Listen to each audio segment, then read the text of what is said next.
যারা মূর্খ তারা শুধু খেতে শিখেছে, খাওয়াতে শেখেনি। আনন্দ কিসে হয়? খেয়ে আনন্দ হয় না খাইয়ে আনন্দ হয়? নিয়ে আনন্দ হয় না দিয়ে আনন্দ হয়? আনন্দ নিয়ে নয়, আনন্দ দিয়ে। আনন্দ খেয়ে নয়, খাইয়ে। আজকে এই হরিবাসর 50তম হরিবাসর, 50 বৎসর ধরে এই হরিবাসর চলছে। ভাবুন তো, 100 বৎসর, ভাবুন তো, 100 বৎসর এই হরিবাসর আমাদের চলছে।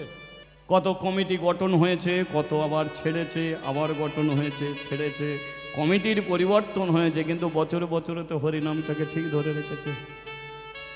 যারাই আসুক না কেন জেনে রাখবেন, আমরা কীর্তন করে চলে যাব, আপনারা কীর্তন শুনে চলে যাবেন,